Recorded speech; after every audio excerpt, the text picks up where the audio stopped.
Segunda Pedro está lá no final da Bíblia. Se você achar o último aí, que é Apocalipse, voltar na ré alinhada aí, você vai achar fácil. Se você está na ré alinhada, né? Se você for bom na fácil aí. Segunda Pedro, capítulo 1, verso 20 e 21. Esse mês de outubro, as igrejas que seguem de perto a tradição reformada, e eu vou explicar um pouco o que é isso, né? Comemora sempre o mês da Reforma Protestante. Porque, na verdade, especificamente no dia 31 de outubro, se comemora a Reforma Protestante. Porque dizem que no dia 31 de outubro de 1517, se não me falha a memória, fixou na CAPEC as suas famosas 95 teses. E eu vou te explicar o que eram elas aqui. E aí iniciou-se a Reforma Protestante, de onde surgiu o protestantismo, né?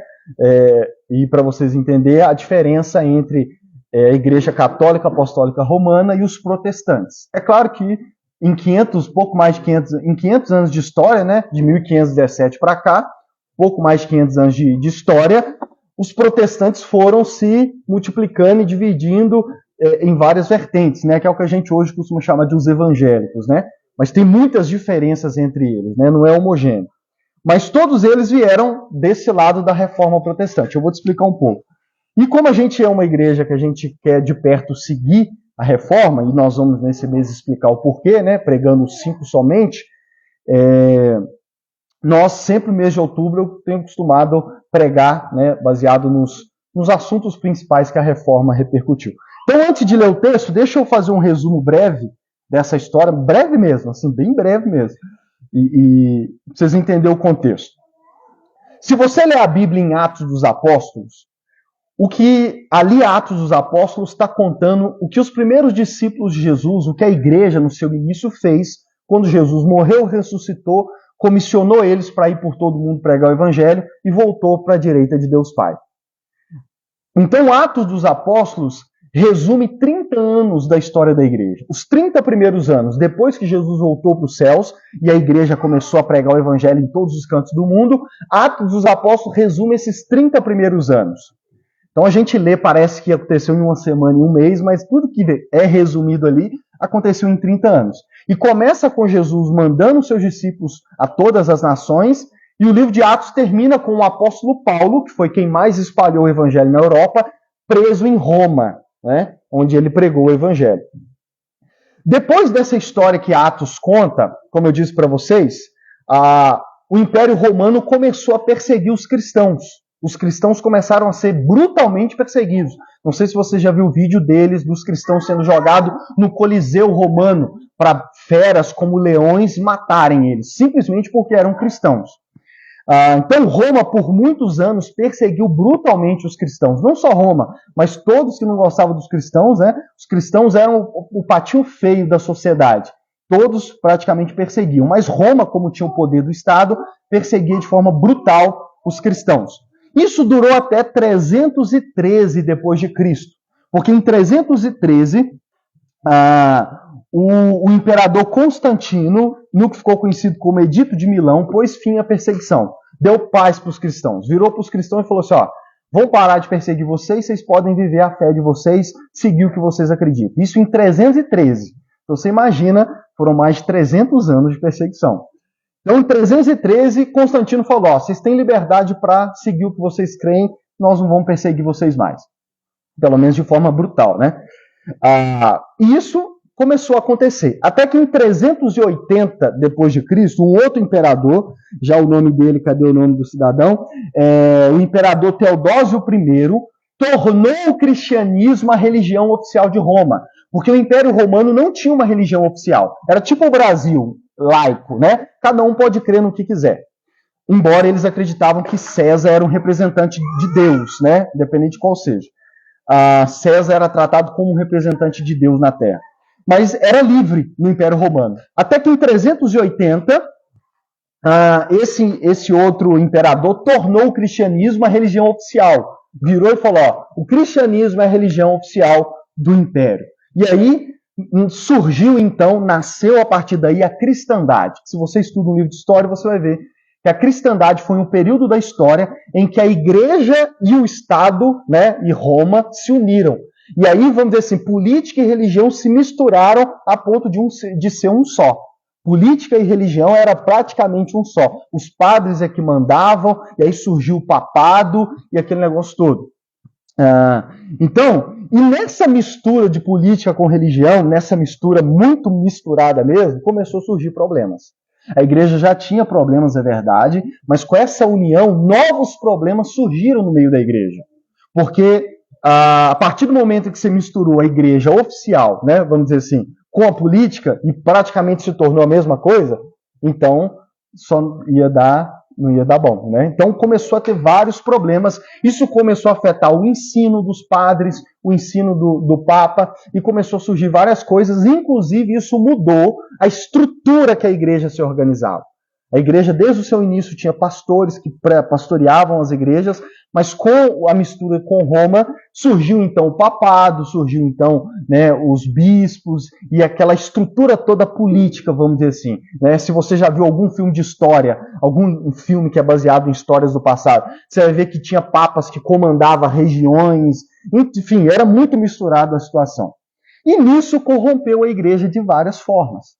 Até que em 1517, é um resumo bem resumido mesmo, até que em 1517 surge um monge, um papa, um monge chamado Martinho Lutero, que, a partir da sua leitura das escrituras, começa a perceber as coisas erradas que estavam no meio da igreja, que eu não vou entrar nos méritos de quais eram, mas começou a perceber várias coisas que estavam erradas, e ele começa a propor uma reforma na igreja.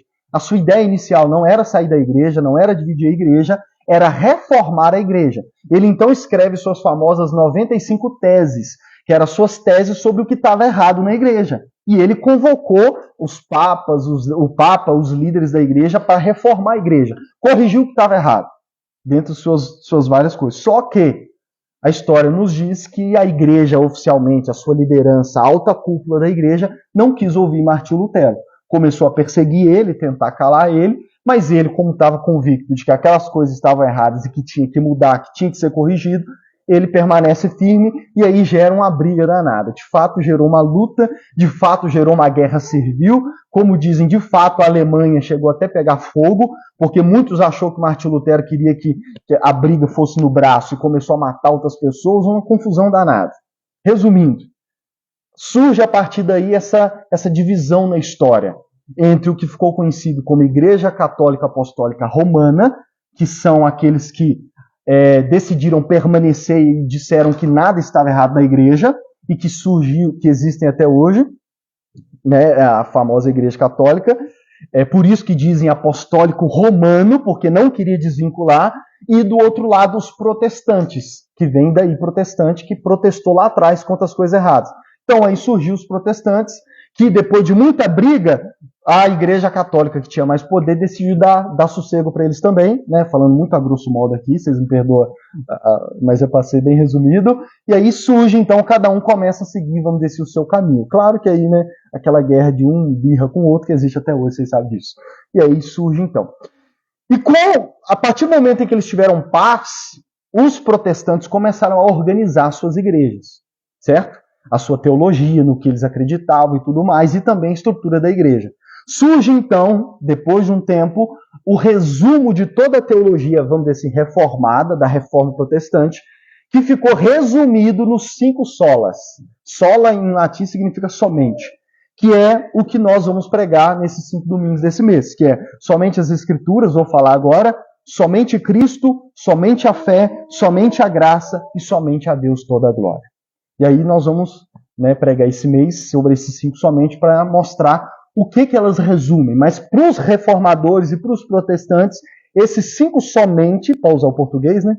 Esses 5 somente resumem toda a sã doutrina, todo o ensinamento bíblico é resumido nessas 5 frases. Embora, já adianto para vocês, cada uma delas poderia durar uma série inteira, de 1 mês, de 2 meses, só para poder ensinar tudo que a Bíblia diz e que os protestantes acreditam que está resumido nessas frases. Amém? Esse é um resumo bem resumido mesmo. Então hoje nós vamos pregar sobre os 5 somente. E o último ponto. Espero que qualquer dúvida, qualquer questionamento, qualquer interesse em conhecer mais, né, estaremos à disposição para a gente conversar, marcar uma pizza, comer pizza enquanto conversa e tudo mais. Porque aqui é um resumo bem assim, né, daquele anúncio de YouTube que ainda assim a gente pula. Mas vamos lá. Somente as Escrituras hoje, porque não podemos começar de outra forma a não ser pelo somente as Escrituras, porque como nós vamos ver, nós cremos que tudo parte das Escrituras, inclusive os outros 4 somente. Então não tem como não começar com somente as Escrituras para mostrar do porquê isso era importante. Vamos ler o nosso texto, 1 Pedro, 2 Pedro, capítulo 1, verso 20 e 21. Diz assim a palavra de Deus: antes de mais nada, saibam que nenhuma profecia da Escritura provém de interpretação pessoal, pois jamais a profecia teve origem na vontade humana. Mas os homens falaram da parte de Deus, impelidos pelo Espírito Santo. Vamos orar mais uma vez e a gente lê novamente. Senhor Deus, eis aqui a tua palavra. Eis aqui esse mês, Senhor, onde nós nos propomos a falar sobre as 5 frases que resumem o que nós cremos, nós protestantes cremos, que resume toda a sã doutrina, todo o ensinamento bíblico da tua santa palavra. Hoje nós vamos falar sobre somente as Escrituras, porque cremos que esse livro não é um livro comum, não é um livro qualquer, não é um livro como outros livros que existem no mundo. Este livro é a tua palavra, é a tua santa palavra, e é através dele que o Senhor revela-se a nós. Portanto, fale conosco através dele, e que possamos, como diz a canção, construir e edificar a nossa vida baseado nas tuas palavras. Vou ler de novo. Antes de mais nada, saibam que nenhuma profecia da Escritura provém de interpretação pessoal, pois jamais a profecia teve origem na vontade humana, mas homens falaram da parte de Deus, impelidos pelo Espírito Santo. Quando Pedro fala a Escritura, é óbvio que Pedro estava se referindo ao Antigo Testamento, porque São Pedro aqui, estava no início lá da história de Atos dos Apóstolos. Então, os outros escritos ainda estavam sendo escritos pelos apóstolos, né? Então nós não tínhamos ainda completo o Novo Testamento como nós temos o privilégio de ter hoje. Então quando eles se referiam à Escritura, eles se referiam às Escrituras do Antigo Testamento, Gênesis a Malaquias, para ficar bem didático. É claro que não vou entrar nesses detalhes, mas tanto Pedro quanto Paulo, eles tinham um entendimento de que, como eles eram apóstolos, Deus tinha dado autoridade para eles também não só ensinar, como escrever Escritura, o que depois tornaria o Novo Testamento, como temos hoje. Então eles tinham ciência de que Deus havia dado para eles autoridade para o que eles ensinavam na igreja através da fala e depois o que eles escreveram nas cartas que temos hoje, iria se tornar Escritura. Tanto que nós temos em momentos do Novo Testamento, tanto Pedro quanto Paulo falando disso. Pedro se refere ao escrito de Paulo como Escritura Sagrada, Paulo se refere ao escrito de Pedro, e as cartas que os apóstolos escreviam rodavam todas as igrejas. Até nas igrejas que os apóstolos não pastoreavam, as cartas rodavam, porque a igreja no seu início reconhecia que os apóstolos tinham essa autoridade, de o que ele escrevia era também palavra de Deus, era também a vontade que Jesus tinha para as igrejas. Por isso que, por exemplo, Pedro, em vários momentos das suas cartas, Pedro diz assim: o que estou dizendo a vocês é mandamento do Senhor.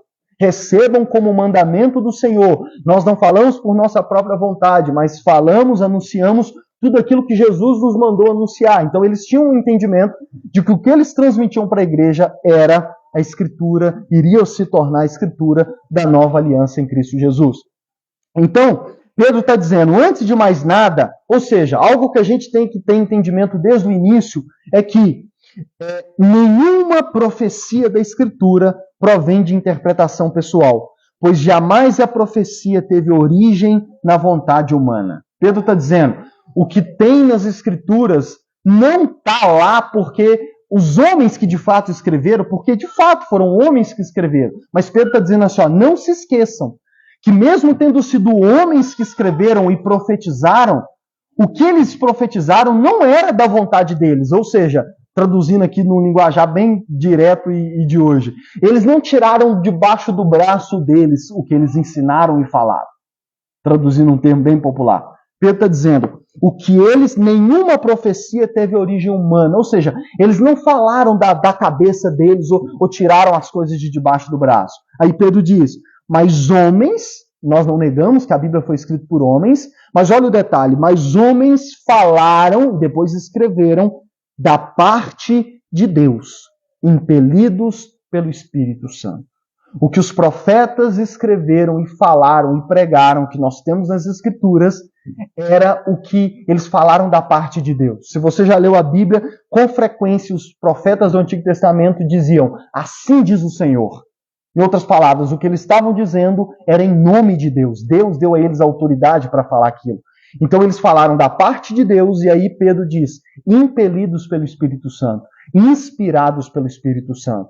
E é por isso que a Escritura tem essa autoridade, porque apesar de homens terem escrito, eles estavam sendo guiados pelo próprio Espírito de Deus e falando da parte de Deus.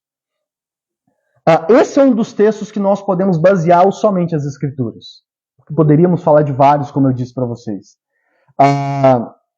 Mas a partir desse texto, e eu vou citar outros aqui neste momento, eu quero já ser objetivo e já ir para a primeira pergunta. Essa pregação está baseada em três perguntas. A primeira delas, o que significa dizer somente as Escrituras? Lucas, quando a gente diz que nós cremos que é somente as Escrituras, o que está implícito nessa frase? Várias coisas, mas eu separei duas que para mim são as principais. Primeira coisa, quando nós dizemos somente as Escrituras, isso significa que nós cremos que as Escrituras sagradas, ou a Bíblia, é a palavra do único Deus vivo e verdadeiro. Vou repetir. Quando nós dizemos somente as Escrituras, isso significa que todos aqueles que dizem somente as Escrituras, eles creem que as Escrituras sagradas, a Bíblia, esse livro, ele é a palavra do único Deus vivo e verdadeiro. Irmão, ser cristão é crer num único Deus vivo e verdadeiro. É crer que existe só um único Deus, vivo, verdadeiro, criador de todas as coisas. Não existem, como no panteão grego, vários deuses. Nós cremos que só existe um único Deus, que é vivo, que é verdadeiro e que é criador de todas as coisas. E dizer somente as Escrituras em primeiro lugar é dizer que nós cremos que este livro é a revelação desse único Deus. Que esse único Deus vivo e verdadeiro que criou todas as coisas, ele, por sua própria vontade, decidiu e escolheu se revelar à humanidade que ele criou através de um livro e através deste livro. Não é através do livro do Harry Potter, não é através de revistas.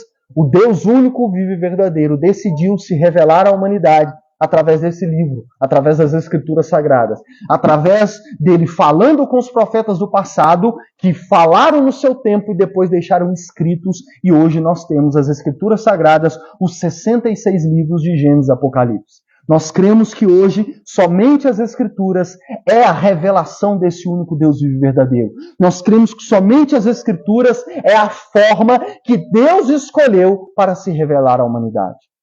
Em outras palavras, através deste livro, o único Deus vivo e verdadeiro escolheu se revelar à humanidade, escolheu se entregar, escolheu falar com a humanidade, porque ele usou homens para falar, homens para escrever neste livro que hoje nós temos nas nossas mãos. Então, nós sabemos que existem várias religiões no mundo que possuem outros livros nas suas religiões. Mas ser cristão é crer, em primeiro lugar, que nenhum outro, não é a Bíblia e o livro Mormon, não é a Bíblia e o livro do pastor fulano de tal, não, é somente as Escrituras. É através desse livro e somente dele, dos 66 livros, Gênesis e Apocalipse, nós cremos que o único Deus vivo e verdadeiro escolheu se revelar a nós, a humanidade. E que esse único Deus vivo e verdadeiro, ele pode ser conhecido através das Escrituras. É outro aspecto. Se existe um Deus vivo e verdadeiro, nós cremos, quando dizemos somente as Escrituras, que se queremos conhecer esse Deus, nós só podemos fazer através das Escrituras.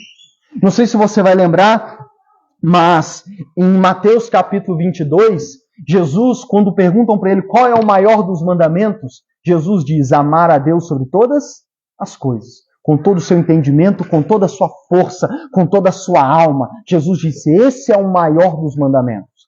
Se cremos que esse de fato é o maior mandamento, se cremos que amar a Deus é o maior dos mandamentos, é aquilo que deve estar em primeiro lugar na minha e na sua vida, não tem como nós amarmos um Deus que nós não conhecemos. Tem como?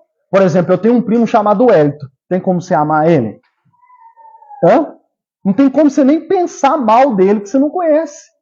Se cremos que amar a Deus sobre todas as coisas é o maior dos mandamentos, não podemos amar um Deus que não conhecemos. Portanto, precisamos conhecer esse Deus para depois amá-lo. Oséias capítulo 3, 6, verso 3 diz assim, conheçamos o Senhor, esforcemo-nos por conhecê-lo.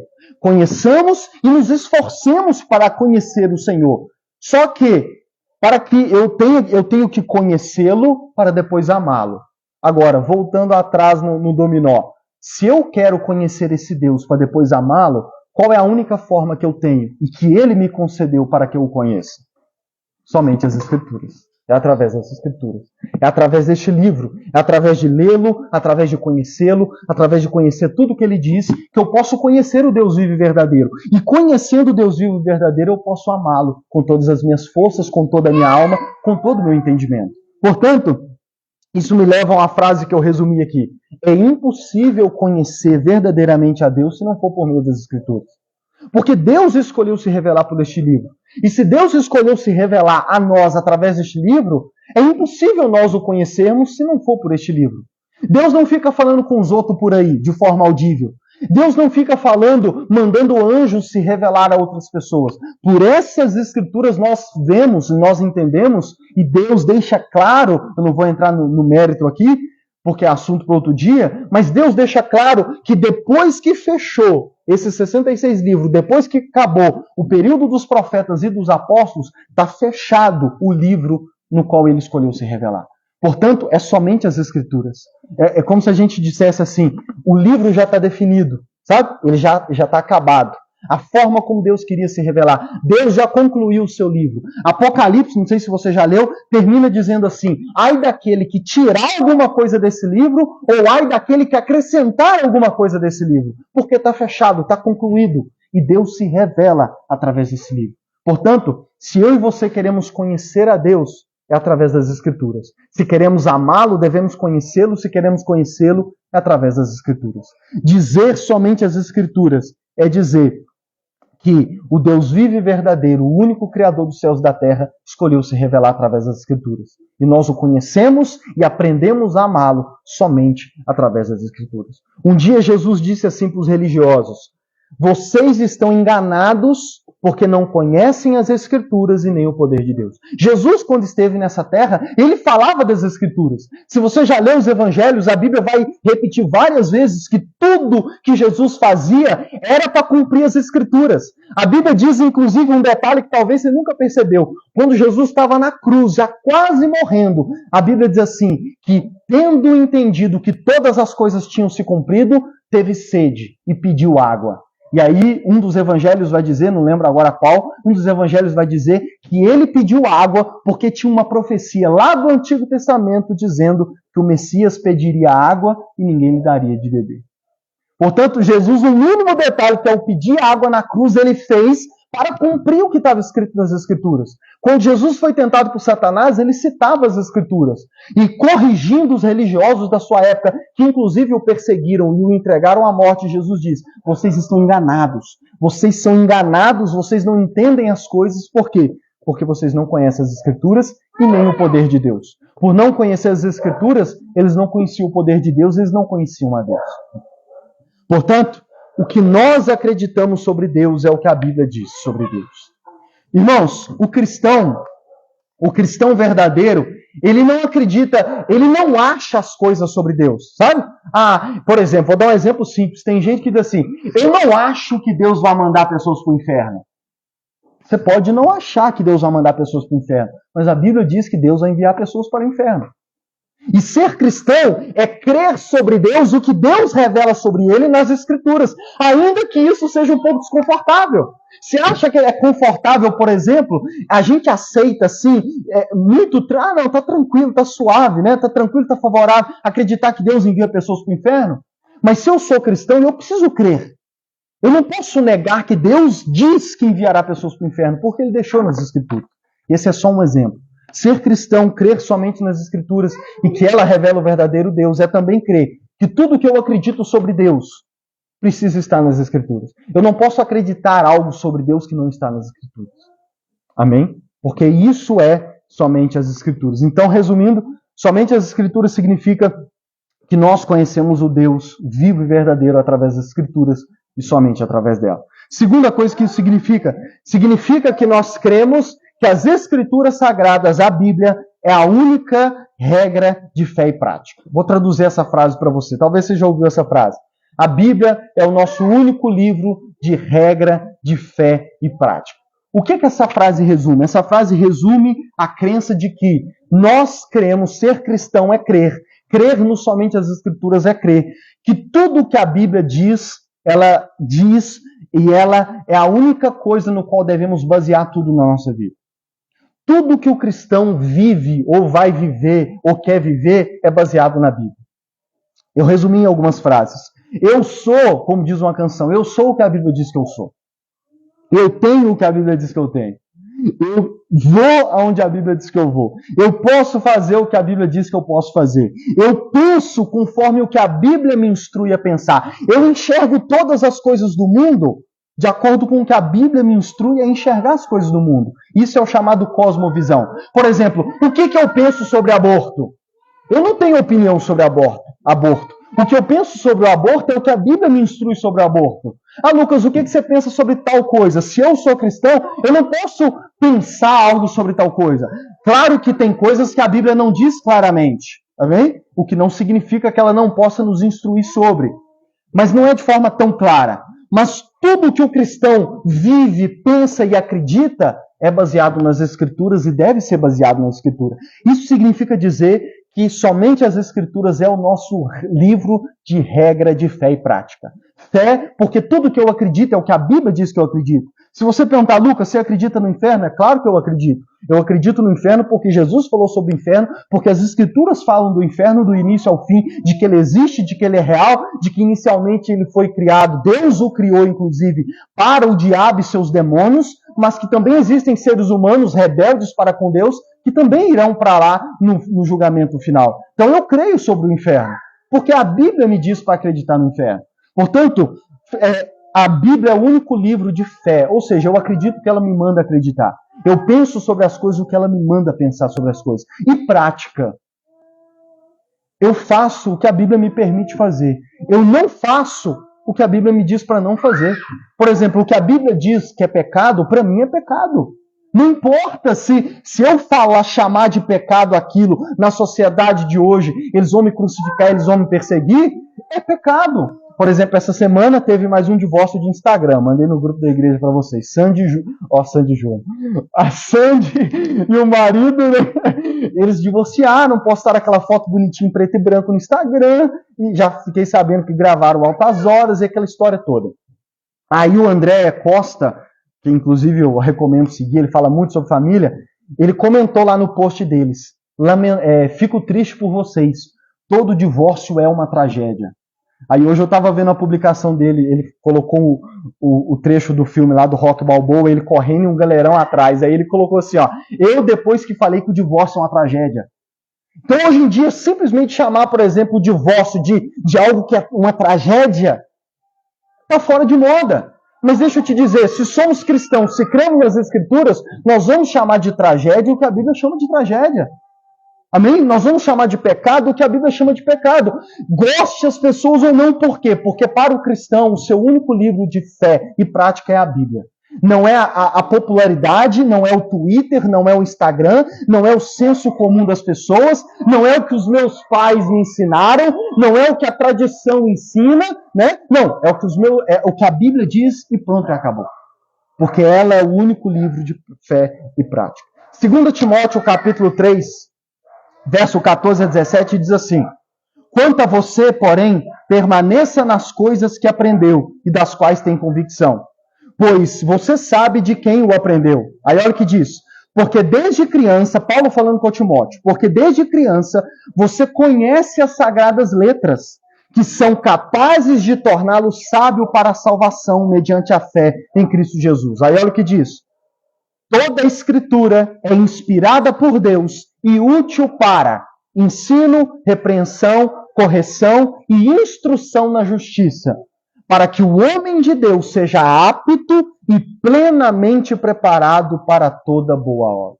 Resumindo o que Paulo está dizendo, de novo, como Pedro diz, que toda a escritura é inspirada por Deus. E aí ele acrescenta: por que ela é inspirada por Deus? O que ela pode fazer? Ela é apta para tornar todo homem de Deus, ela é útil para ensino, repreensão, correção e instrução na justiça. Justiça é a maneira certa das coisas acontecerem. E aí ele diz: para que o homem de Deus seja apto e plenamente preparado para toda boa obra. Pense em uma boa obra, pense em tudo de bom relacionado à fé, à prática de justiça, tudo de bom que podemos fazer. Paulo está dizendo que as Escrituras, ela é suficiente para nos corrigir, nos exortar, nos ensinar. Em outras palavras, as Escrituras e somente as Escrituras é suficiente para tudo na vida daquele que crê em Deus. Tudo o que você precisa saber para se relacionar com Deus, a Escritura é suficiente para te ensinar sobre isso. Tudo que você precisa ser corrigido por Deus na sua vida, a Escritura é quem faz. É a Escritura quem tem poder de te corrigir. É a Escritura quem tem poder de te ensinar as coisas certas a como fazer. É a Escritura que tem o poder de te ensinar a amar verdadeiramente a Deus sobre todas as coisas. É as Escrituras e somente as Escrituras. E o que fica implícito nesse texto é que Paulo está dizendo que ela é suficiente. A Escritura é suficiente. Por isso que nós também cremos que somente as Escrituras, elas são suficientes para nos ensinar tudo o que precisamos saber para andar com Deus, para servir a Deus, para crer em Deus. Ela é suficiente. Tudo o que aqueles que creem precisam para conhecer e fazer a vontade de Deus está nas Escrituras e somente nas Escrituras. Tem gente que hoje em dia está muito na moda aquele aspecto assim, né? Preciso melhorar, né? Eu quero tornar a minha melhor versão de mim mesmo. Já viu isso? Já viu o pessoal falando isso? Aí vem os coach, né? Eu vou te ensinar a despertar o seu máximo potencial e aquela baboseira toda lá. Deixa eu dizer para você, se você é cristão, ser cristão é crer de que tudo de que precisamos para fazer todo e qualquer tipo de boa obra, deixa eu te dizer, você não precisa de coach, você não precisa de palestra motivacional, você precisa das Escrituras. Abre parênteses, claro que eu não estou dizendo que em contexto nenhum isso é errado, né? Estou dizendo não. Tem momentos, tem lugar para tudo. O que eu estou dizendo é que a Escritura é suficiente para nos tornar aptos para todo tipo de boa obra, principalmente no que diz respeito à vontade de Deus. Se você quiser conhecer a vontade de Deus, Escritura. Se você quiser ouvir a voz de Deus, Escritura. Lucas, eu tenho a vontade de ouvir a voz de Deus assim audível no meu ouvido, como diz o Augusto Nicodemos, leia a Bíblia em voz alta. Ou ouça alguém lendo a Bíblia. Você vai estar ouvindo a voz de Deus de forma audível aos seus ouvidos. Resumindo, é isso, nesses dois pontos. Agora, meu segundo ponto aqui. Por que isso trouxe uma reforma lá atrás, irmãos? Por que essas verdades, e volto a dizer, tem muito mais coisas que poderíamos dizer. Eu escolhi essas duas para resumir tudo. Por que isso trouxe uma reforma 500 anos atrás com Martinho Lutero? Por dois motivos básicos. Por que trouxe uma reforma resgatar essa verdade? Por que isso se tornou lema dos protestantes e dos reformadores? E por que isso gerou um rebuliço na época, 500 anos atrás? Em primeiro lugar, isso gerou uma reforma, primeiro porque, como eu disse para vocês, a igreja e o Estado eram um só, né? Era a igreja católica, já no seu formato básico que nós temos até hoje. Então era esse formato.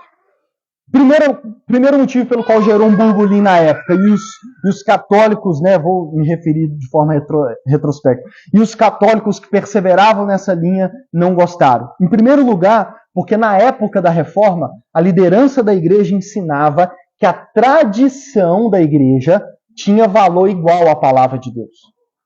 Vou resumir, vou traduzir de forma mais simples. Além do que a Bíblia dizia, a igreja dizia várias outras coisas. E a igreja na época ensinava que a tradição, o que eles passaram a chamar de tradição, ou seja, o que a igreja ensinava extra-bíblico, tinha peso de autoridade sobre a vida dos que creem, igualzinho à Bíblia. Então era a Bíblia mais a tradição.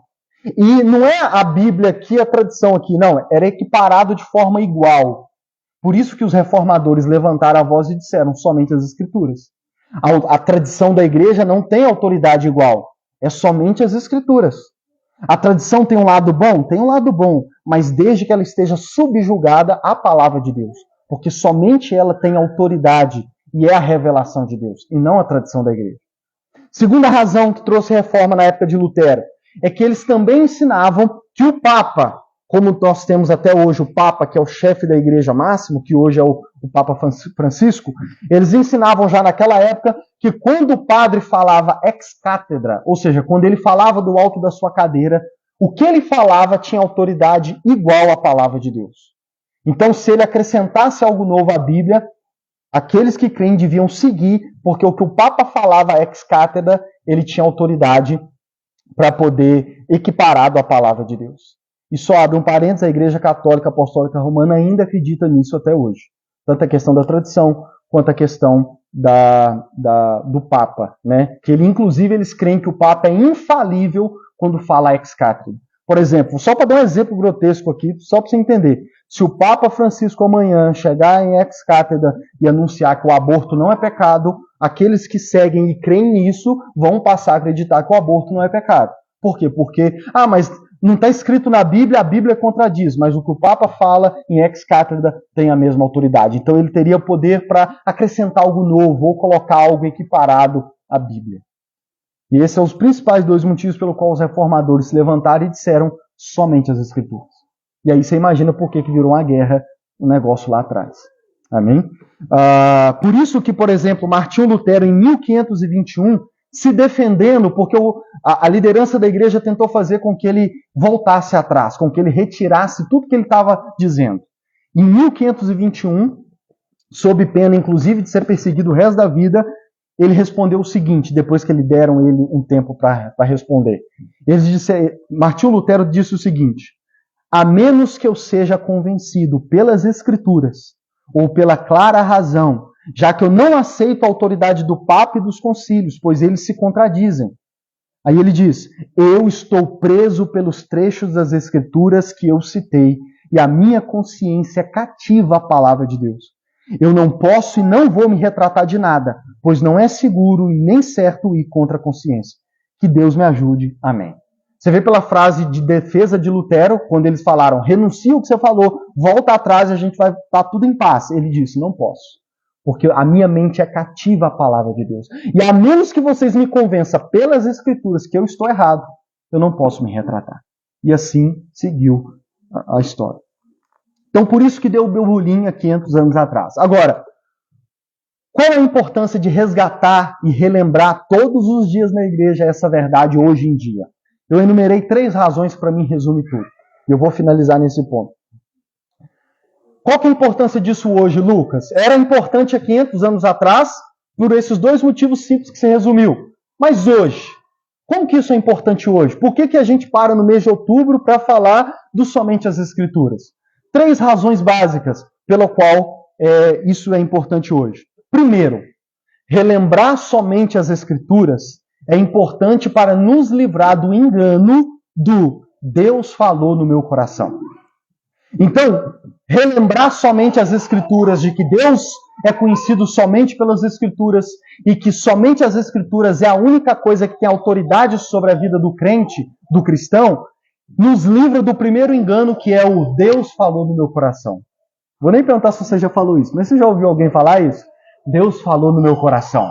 Tem uma música do Projota em que ele diz a seguinte frase: cada um escuta a voz de Deus de um jeito. Eu não concordo com essa frase dele. Ele diz, cada um escuta a voz de Deus de um jeito. É muito de acordo com o que as pessoas dizem, Deus falou no meu coração. Hoje em dia se fala muito isso. Deus falou no meu coração. Às vezes, quando alguma pessoa fala, Deus falou comigo, eu sempre pergunto, como que Deus falou com você? Aí a pessoa fala, no meu coração. E às vezes a gente tem esse hábito hoje, né? Deus falou no meu coração. Só que, por que isso é errado e é um engano?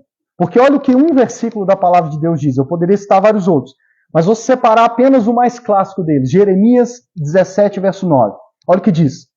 Enganoso é o coração, mais do que todas as coisas, e desesperadamente corrupto.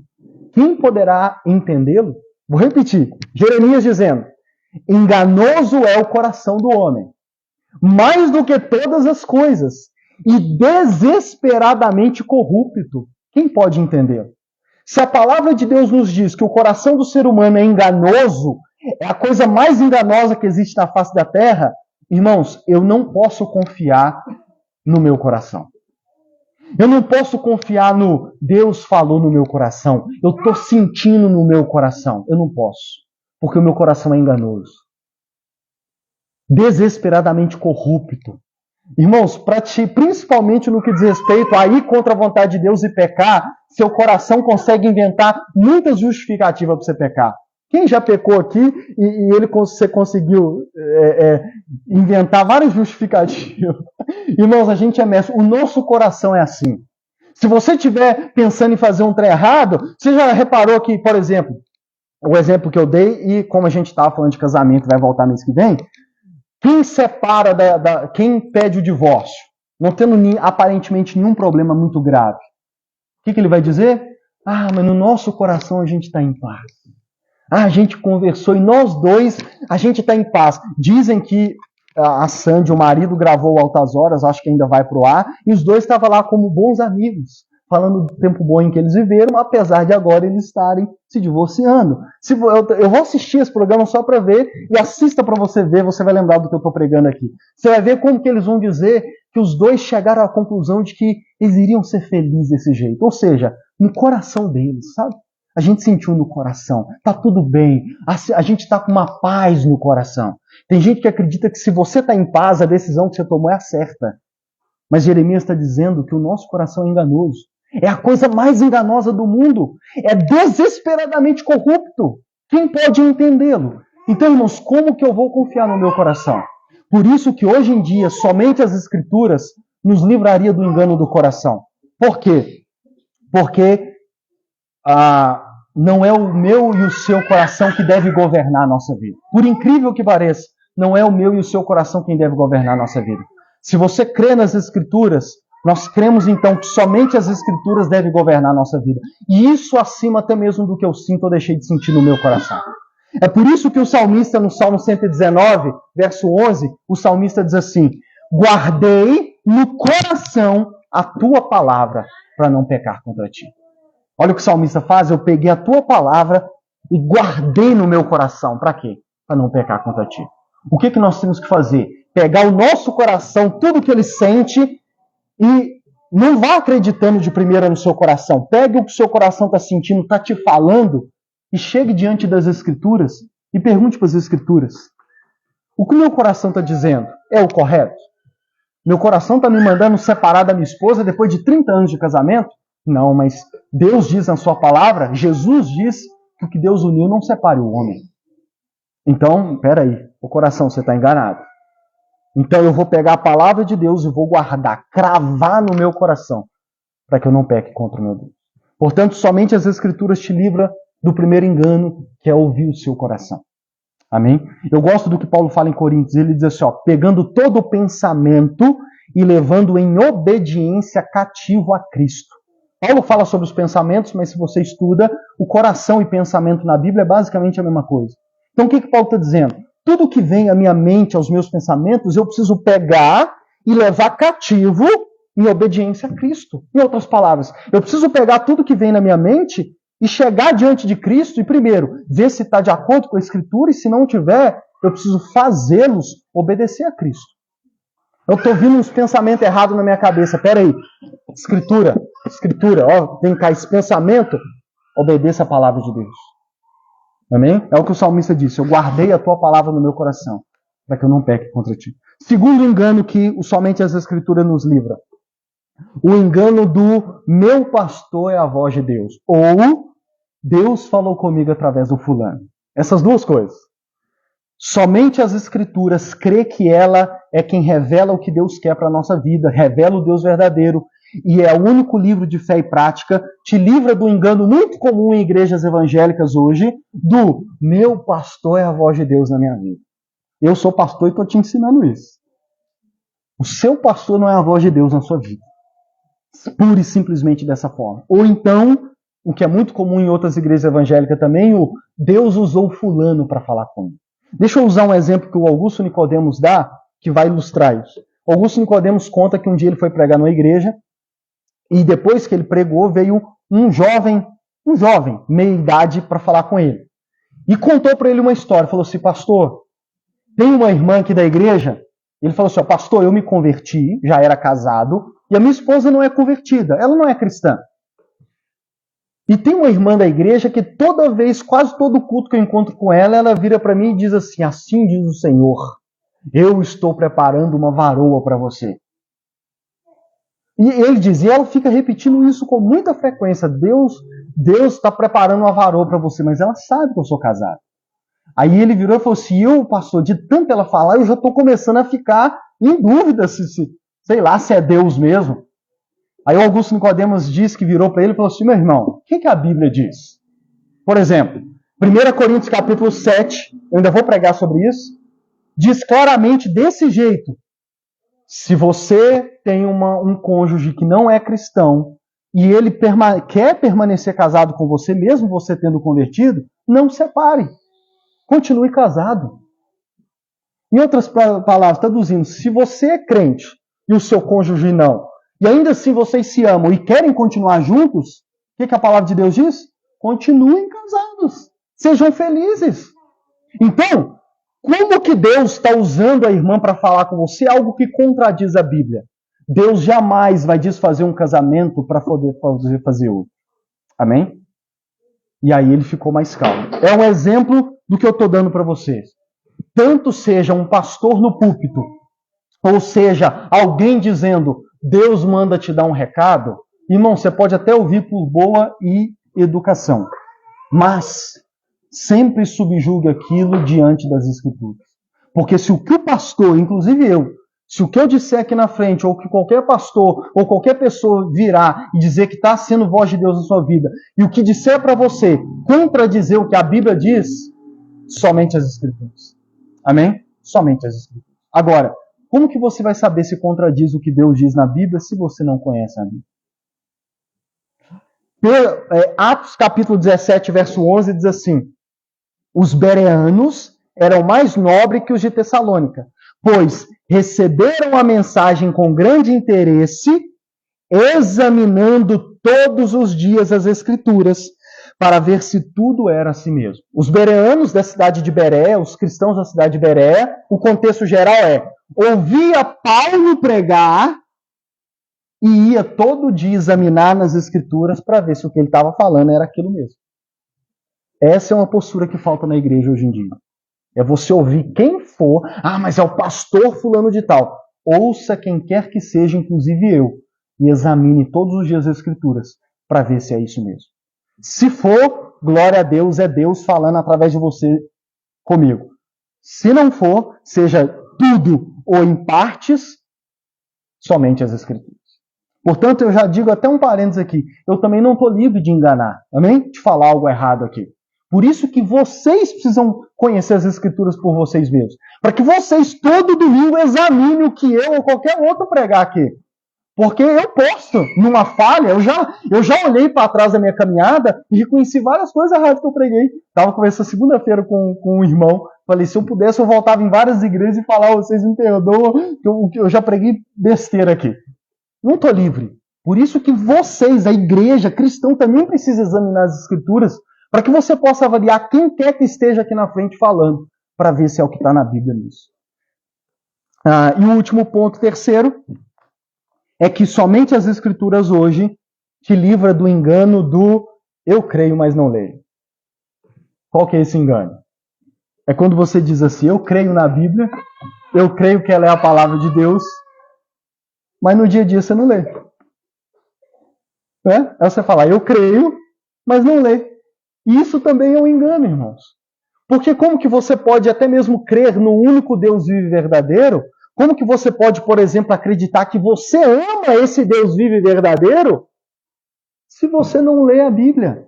E eu comecei dizendo que é somente através dela que nós conhecemos esse Deus e descobrimos como amá-lo e descobrimos a vontade dele para a nossa vida.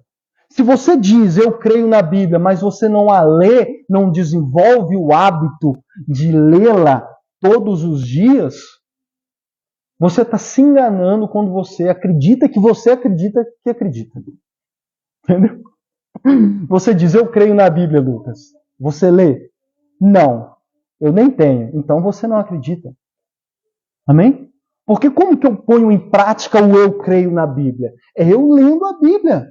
Porque é meio lógico, irmãos, é questão de lógica. Se eu creio que ela é a única revelação do Deus vivo e verdadeiro, e eu digo que eu creio nesse Deus, se eu creio que é ela quem me ensina todas as coisas, não só me corrige, mas me ensina toda boa obra.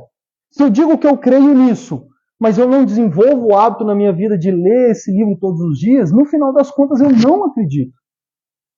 Eu não acredito. Amém? Eu não acredito. Por isso que Deus disse para Josué, um texto clássico também. Josué 1,8. Deus diz assim para Josué: não deixe de falar as palavras deste livro da lei e de meditar nelas de dia e de noite, para que você cumpra fielmente tudo o que nela está escrito. Só então seus caminhos prosperarão e você será bem-sucedido. Deus falou com Josué lá atrás, após a morte de Moisés: leia os livros da lei, que eram os 5 primeiros, Gênesis, Êxodo, Levítico, Número, Deuteronômio. Leia, medite nele todo dia e ponha em prática, e seus caminhos vão prosperar. E eu estarei com você. O Salmo 1, verso 1 e 2 diz assim: como é feliz aquele que não segue o conselho dos ímpios, os que não creem em Deus, não imita a conduta dos pecadores, nem se assenta na roda dos zombadores. Aí olha o que diz: ao contrário de quê? De seguir o conselho dos ímpios, de imitar os pecadores e de assentar na roda dos escarnecedores. Feliz é o que não faz isso. Aí ele diz, ao contrário, ou seja, se eu não faço isso, o que então eu devo fazer? Ao contrário, sua satisfação está na lei do Senhor, e nessa lei medita dia e noite. Se você não medita na lei do Senhor dia e noite, você vai acabar seguindo o conselho dos ímpios, você vai acabar imitando a conduta dos pecadores e acabar sentando na roda dos escarnecedores. 2 Reis, capítulo 22, leia na sua casa, é a história do rei Josias. Se tornou rei na nação de Israel. E a Bíblia diz que eles fazendo uma outra coisa no templo, onde eles cultuavam a Deus, a Bíblia diz que Uquias, um sacerdote, acha o livro da lei, que os estudiosos acreditam que era Deuteronômio. E quando eles acham, olha o que ele diz a frase: achamos o livro da lei na casa do Senhor. Se eles acharam é porque tinha se perdido. Quando eles acham e levam para o rei, e eles leem em voz alta para o rei, a Bíblia diz que o rei logo rasgou suas vestes e entrou em crise. E ele disse: estamos pecando contra o Senhor. Precisamos nos arrepender porque tudo que a gente tem feito é contra claramente o que Deus diz nesse livro da lei. Resumindo o que essa história diz, eles criam no Deus de Israel, eles tinham um templo de adoração ao Deus de Israel, o culto estava rolando, mas o livro da lei, que era a base da fé deles, eles tinham perdido e seguiram o normal. E o que nós vemos pela história? É que como eles tinham perdido o livro, eles estavam praticando várias coisas que eles nem mesmo estavam tendo noção de que era contra a vontade de Deus. E me diga se isso não é realidade dentro das igrejas evangélicas hoje em dia. Onde nós temos o livro, estamos na casa do Senhor, mas já temos o perdido. Nem que seja empoeirado em cima da estante, no Salmo 91. Portanto, que possamos de fato crer na Bíblia e desenvolver o hábito de lê-la todos os dias. Finalizo dizendo como isso nos aponta para o Evangelho. 2 Timóteo capítulo 3, versos 14 e 15. Paulo disse para Timóteo: desde criança você conhece as sagradas letras, que são capazes de torná-lo sábio para a salvação mediante a fé em Cristo Jesus. Irmãos, acho que nós vamos falar disso semana que vem. Toda a Escritura aponta para Jesus como o único Senhor e Salvador.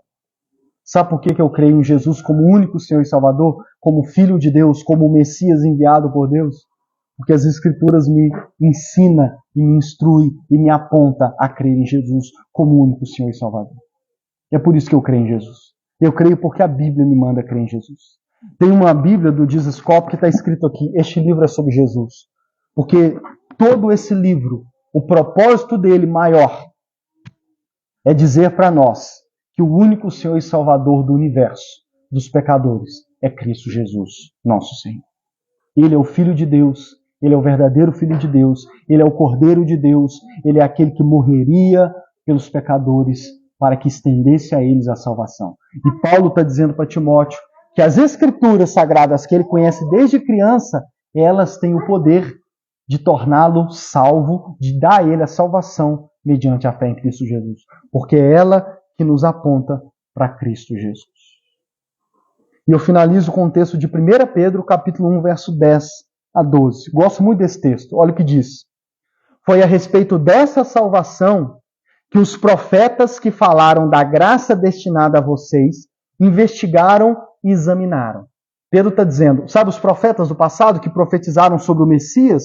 Então, essa salvação que hoje nós estamos vendo, que nós estamos anunciando a vocês, que é Cristo Jesus, é sobre essa salvação que eles examinaram e investigaram. Examinar, investigar. Ou seja, os profetas que profetizaram no Antigo Testamento não viam Jesus. Jesus ainda não tinha vindo. Mas a forma como Deus revelou para eles despertou neles o interesse de investigar e examinar, e inclusive falar. Davi profetiza que o Messias seria traído por um dos seus amigos sem saber a história direito de Jesus. Isaías 53 fala do servo sofredor sem o mesmo Jesus ter vindo ainda. Mas tudo que Deus revelava para eles em parte era suficiente para eles despertar o desejo de investigar e examinar sobre aquela salvação. Aí ele continua dizendo, procurando saber o tempo e as circunstâncias para os quais apontava o Espírito de Cristo que neles estavam.